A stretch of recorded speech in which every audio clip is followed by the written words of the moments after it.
We'd like to now have the privilege of hearing from the Secretary. So you don't have to go through the nomination committee and the finance reports and all that lovely. I was looking forward to the vote. Yes, I'm looking forward to the vote too. But this is an election year. yeah, this is an election year. But no, in just reflecting back over the past 3 years, Secretary Moniz has really served tirelessly as our 13th Secretary of Energy, and is, as all of us know, is uniquely qualified for the job.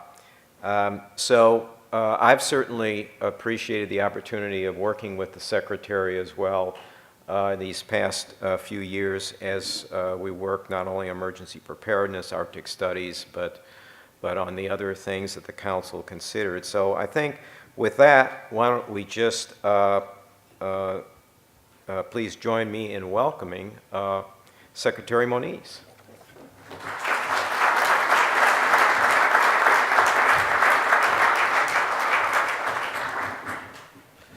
Well, thank you, Chuck, and I apologize if the uncertainties of Amtrak caused a little uncertainty here in the schedule, but eventually it arrived at Union Station. Obviously, I also want to thank Chuck so much for his service in leading the council. We do have a history before that, including service on the Gas Technology Institute board, where Chuck was, as usual, a very thoughtful contributor, and not to mention a shared interest over the years in Eastern Mediterranean natural gas, which may be expanding sometime in the near future. But again, it's always been a real pleasure to work with Chuck. Also, of course, recognize Rex Tillerson, who I believe has been campaigning heavily for the opportunity to help pick up the flag from Chuck. You have a speech you'd like to make?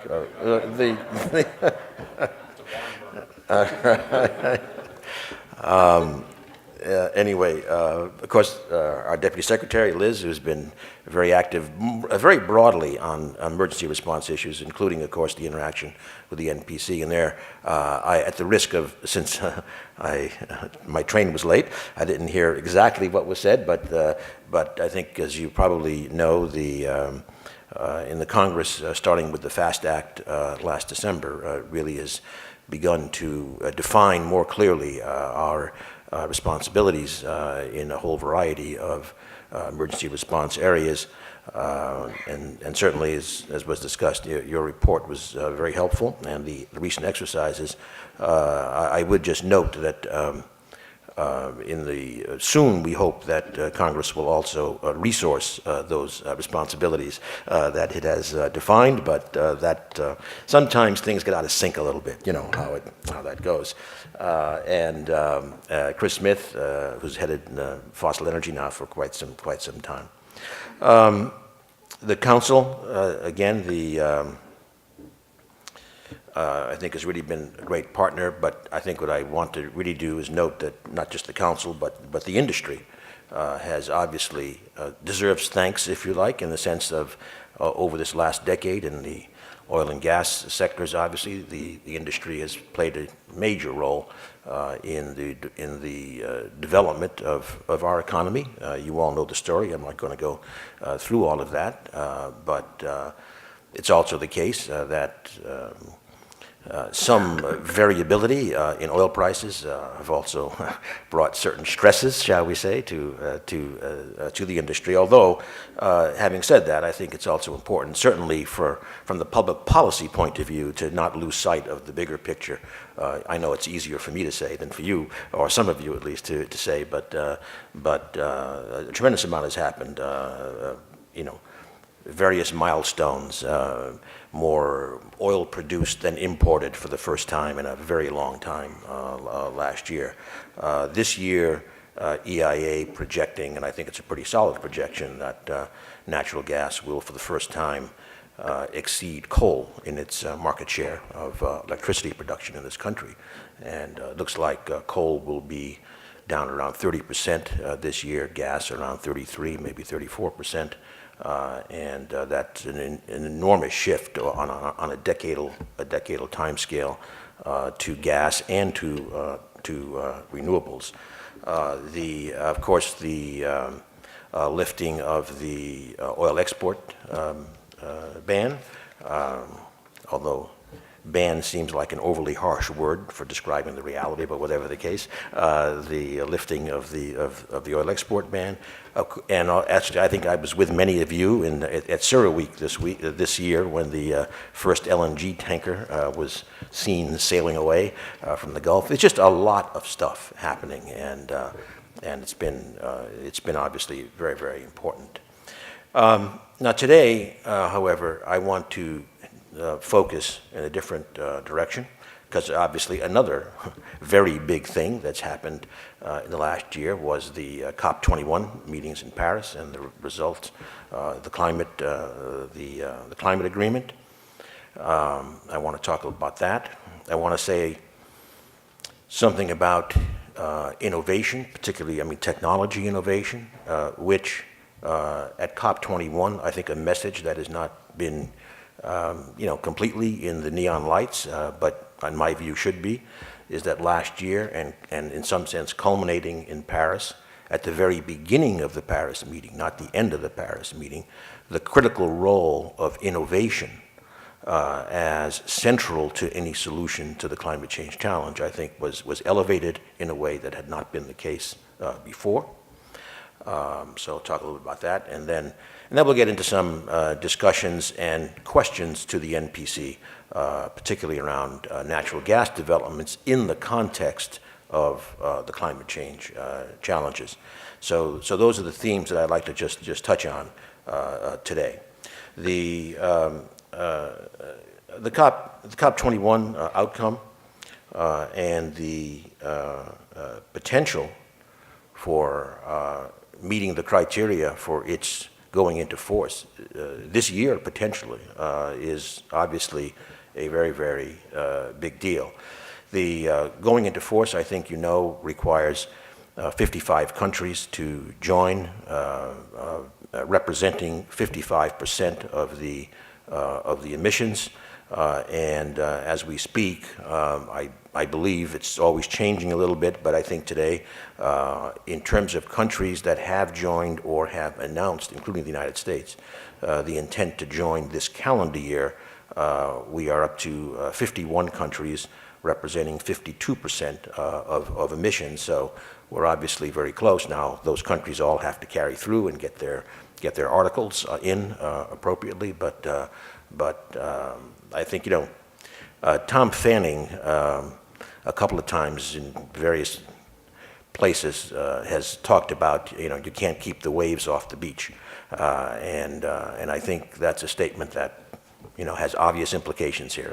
We are heading towards a lower carbon economy. And I've now begun to call Tom King Canute, who, commanded the tides to stay off the beach. Although, by the way, I do want to emphasize, there's often a misunderstanding. He said it in order to make the point that he could not keep the waves off the beach. And actually, it's that humility and wisdom that I think we need to adopt in recognizing that this is the direction we're going in. There are obviously going to be questions of pace and scale and global performance, if you like. But fundamentally, this is where we're going, and that's again kind of the backdrop for what I really want to talk about a little bit today. I'd also like to emphasize in framing that I think we also need to keep in mind temporal scales. The Paris commitments typically in the range of 25, 30% reductions in the time period of, say, 10, 15 years. That's kind of the general spot where the nationally determined contributions fall. We have a lot of tools at our disposal to meet those goals. Certainly the United States, the Climate Action Plan, the President's Climate Action Plan remains operative with many different pieces in that plan, from equipment appliance standards that we set at DOE to the Clean Power Plan from EPA and many other steps. No one is claiming that those goals are easy to meet, but certainly they are achievable, and right now we are on a good track in no small part because of that substitution we mentioned earlier, that shift of market share from coal to natural gas in the power sector. But I think we also have to keep in mind that given our understanding, and again, we all understand in terms of the climate science that given greenhouse gas concentrations, there's a probabilistic distribution of what, let's say, average temperature rise will be. Given some average temperature rise, there are clearly regional uncertainties, but the patterns are pretty that have been emerging look very clear, and I think I think in your businesses, I think what this suggests is something, again, that I think that you have to do, which is what I would call enterprise risk management. We have got to really get on the trajectory for the kinds of deep decarbonization that I believe are likely needed by mid-century. And of course to develop the tools that we will need to succeed in that. So that's kind of the background as I see it, that we have, again, a lot of tools to meet what I'm calling near-term requirements, 10, 15 years. However, as we look at the issue of the decarbonization, not just in the power sector, but also in the transportation sector, in the industrial sector, I still think we're going to need a bunch of new tools going forward, and that's part of the innovation agenda. So let me say a few more specifics about the innovation agenda.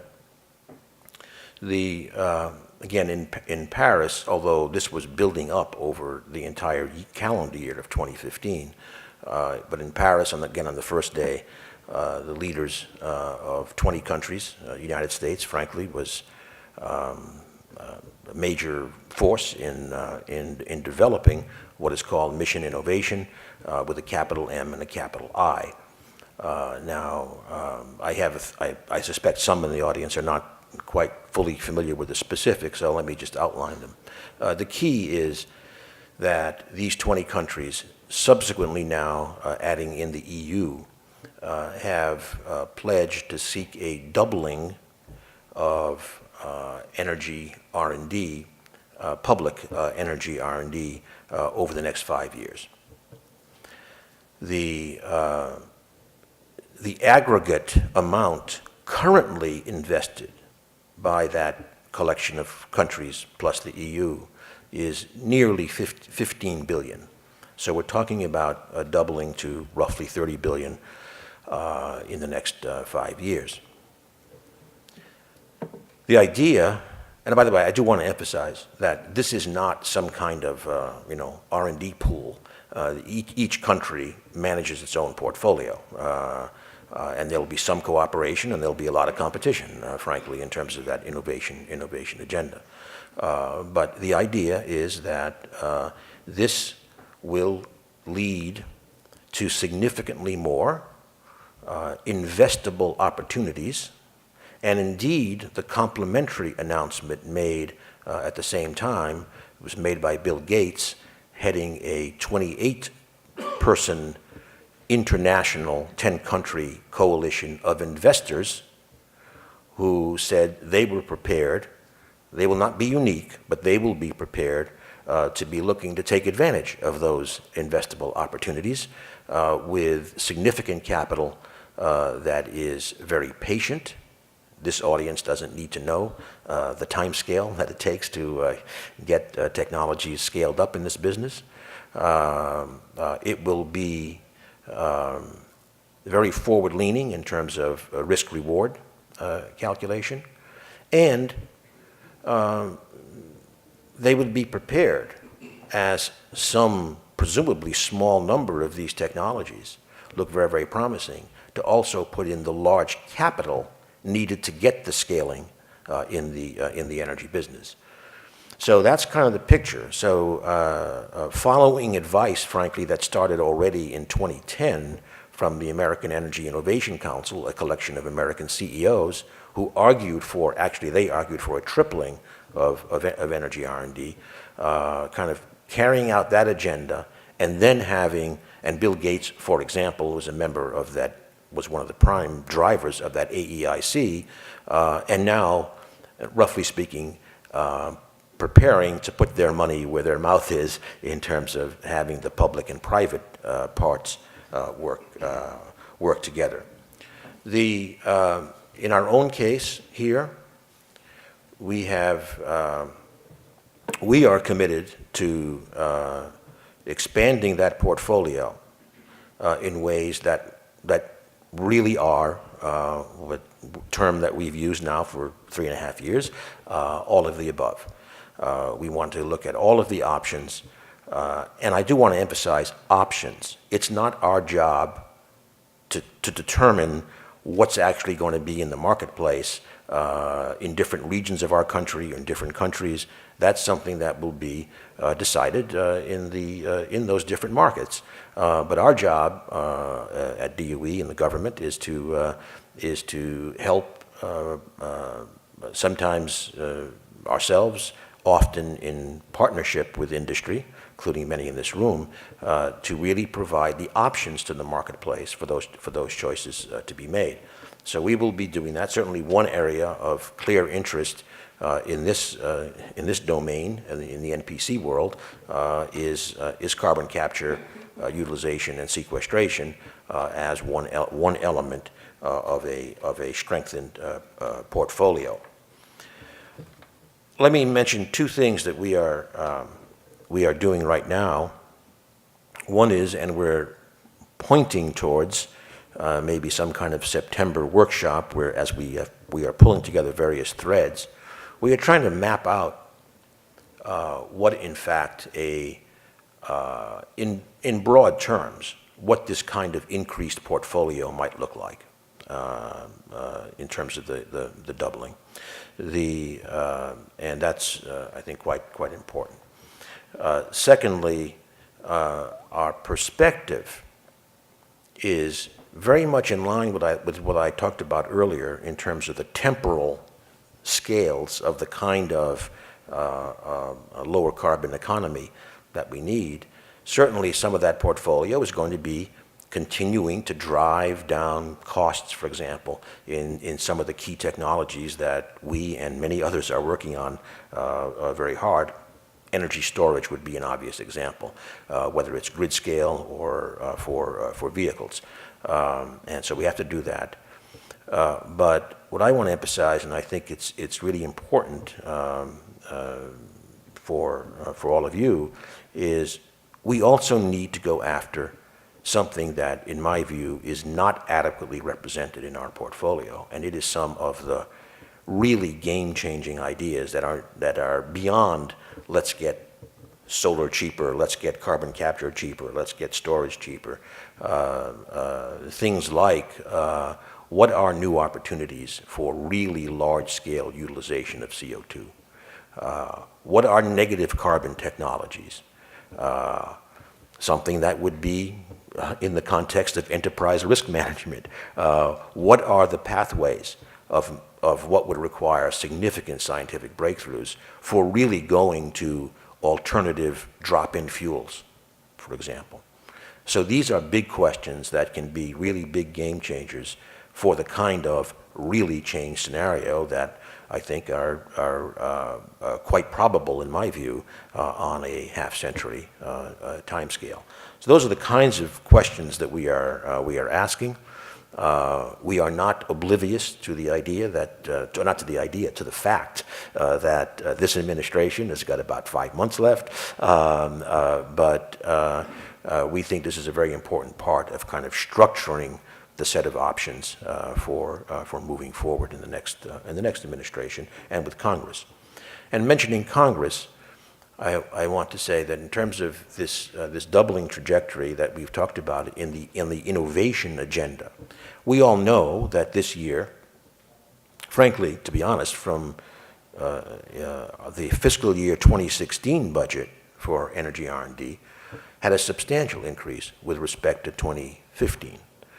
But we also know that the budget deal has a flat budget from 2016 to 2017. So even though the president, in his request to Congress, did request a $1 billion increase for energy R&D at DOE, which is a 20% increase, 20% times 5 is 100%, there you go, simple arithmetic, and that was proposed within the flat budget by doing a reprioritization. In Congress, such reprioritizations can be a little bit more difficult. So clearly, the current marks in the House and the Senate are not going to accommodate a 20% increase in 2017. But I do want to say that I'm rather optimistic for two reasons. One, there has been very strong bipartisan commitment to endorsement of this idea of a strong innovation agenda. That is certainly reflected directly in language in the bills. In the end, language doesn't buy the groceries, but there's very strong language.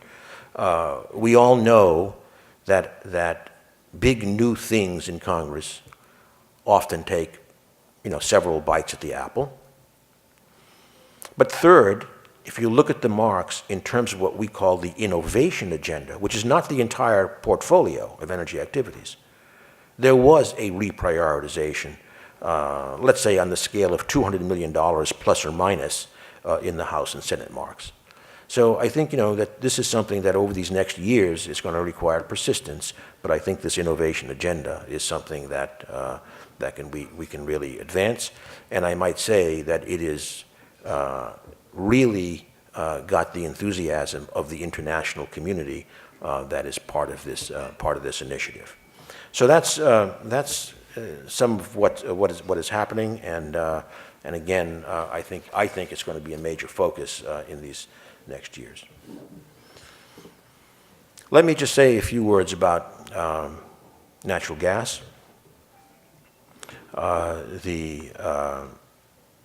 Obviously, again, we all know about the story of, I'm not going to go over that again in terms of where we've come in natural gas production. But I think, we may, but I want to emphasize, we may lose sight of, and I want to emphasize, and it's something that I think we probably have not articulated well enough and consistently enough.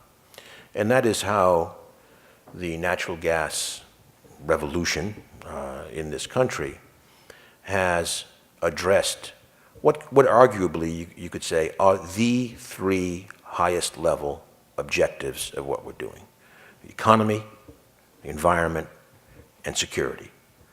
And the natural gas revolution has really hit the trifecta on that.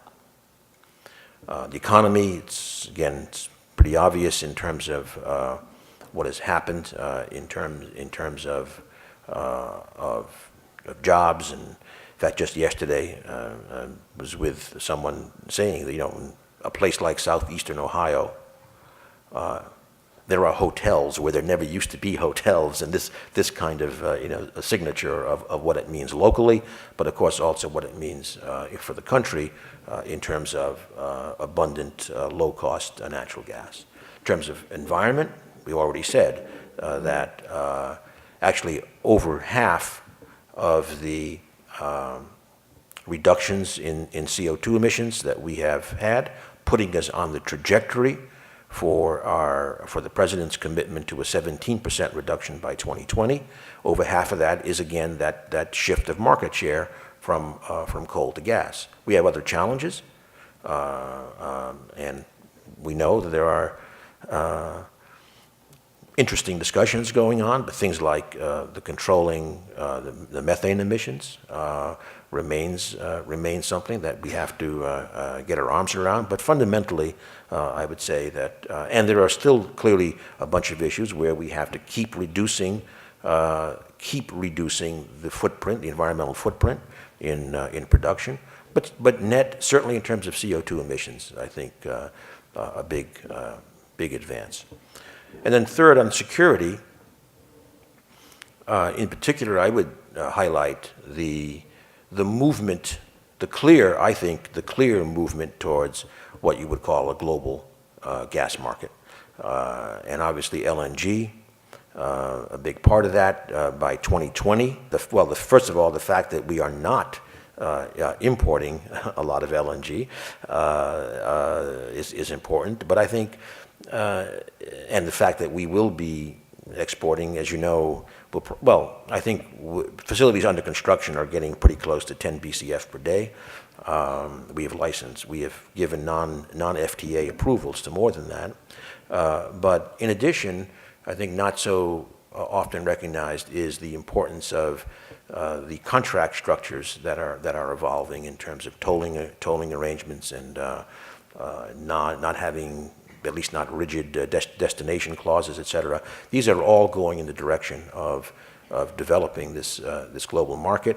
It'll never reach probably the liquidity of the oil market, but enormous change. And that is very important for the collective security of the United States because of the implications, particularly in Europe, but also in the Far East. So I think, this has been I think it's a bigger success story than is actually often talked about. Having said that, we still have challenges now going back to the original theme, the Paris theme, and the deep decarbonization theme, certainly preparing for that deep decarbonization probability. And so even as gas has had this major impact in CO2 reductions now, and I think, and that will probably continue for some time, but eventually, if we are faced with essentially full decarbonization, let's say, of the power sector, for example, then we've got to do something. Carbon capture, utilization, sequestration. Those are the kinds of challenges that we need to face and to innovate to manage. With that, I would just lead up to discussions that we have been having with the NPC leadership in terms of what this organization might do. I said earlier, obviously we have in this administration less than half a year to go. But I think looking at this issue, frankly articulating the case of what has happened and looking at the challenges of the trajectory of natural gas in a low-carbon world is something that I think the industry and others should come together to really look at. Now, we're not going to propose a 2,000-page National Petroleum Council piece of work in the next 3 months. But we're going to be discussing this, and nothing is settled, but we're going to be discussing the possibility of getting into kind of a phased approach whereby perhaps this year there could be something like a scoping document that lays out the case, lays out the challenges, and then in the next administration, if the NPC and the administration are of the same mind, then that perhaps could become the basis for some longer piece of work. So those are the kinds of questions that are certainly on my mind, and I think are very, very important, and I can see a strong role of the NPC in addressing that. So with that, I just want to thank all of you for being here. Again, thank the leadership of the NPC for their work. Thank our people at DOE working with the NPC, and I think the energy sector will continue to be a great ride going forward. Thank you.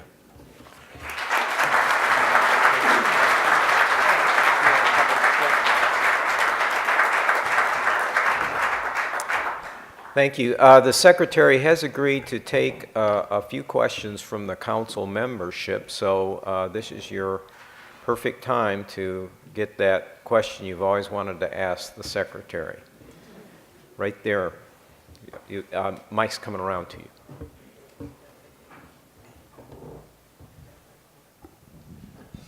Thank you, Mr. Secretary. Appreciate your comments. I think through history, as man's use of energy has evolved, it seems like three trends have been there. One is energy's gotten more available, it's gotten more reliable, and it's gotten more affordable. How do you see that playing out through a low-carbon future? Is this working? Yeah. In the same way. Those are, I think, essentially in the DNA of the energy sector. So that's why I emphasize actually several times, even in my innovation discussion, cost reduction is an enormous part of that innovation agenda. We have seen that now, of course, in the last decade in a number of technologies, certainly solar. Batteries actually have come way down in cost, there's still another factor of 3 maybe to go. But to me, there are two key elements of the innovation agenda. One is the cost reduction, and second one, again, especially for the longer term, looking at some of these game changers that could have enormous consequences, like negative carbon technologies, which gives you some room in some other activities in terms of emissions. So that's important. But I think what you've mentioned, I think will always be key characteristic of the system because of the nature of what energy does. I mean, it affects everything we do, obviously. It underpins it. It's hard to see how energy is going to, I don't want to use the word escape. It's going to, let's say, it is likely to remain an activity that is relatively more regulated than other activities, precisely because of the essential services it provides to everyone. And for the same reason, reliability will be critical. I mean, frankly, I think, in the system, for obvious reasons, if you're a utility executive, reliability has, let's say, been higher on the priority list than innovation, to be perfectly honest. And I'm not saying that in any negative way. I'm just saying that's the nature of the business. You better keep the lights on, roughly speaking. So, it's also, in the end, energy has the characteristics of a commodity, which makes it typically very cost sensitive. Now, obviously, policy conditions the playing field, but I think those characteristics are just part and parcel of the energy business. So you better remain available, reliable, and affordable, if those were your three words. It's just with different technologies. That's all. Although, actually, maybe one last thing I will say in terms of the innovation agenda. Part of the agenda is providing the essential services, mobility, light, heat, possibly with different technologies. But I think also, and this is certainly true in the power sector, but probably more broadly, we still really, I think, are at the very early stages of understanding the full integration of and power of that integration of IT. And as we do that, I think that's going to open up the possibility of looking beyond just providing the commodity services, if you like, and to providing new services that consumers want. So I think this is going to be a pretty exciting agenda.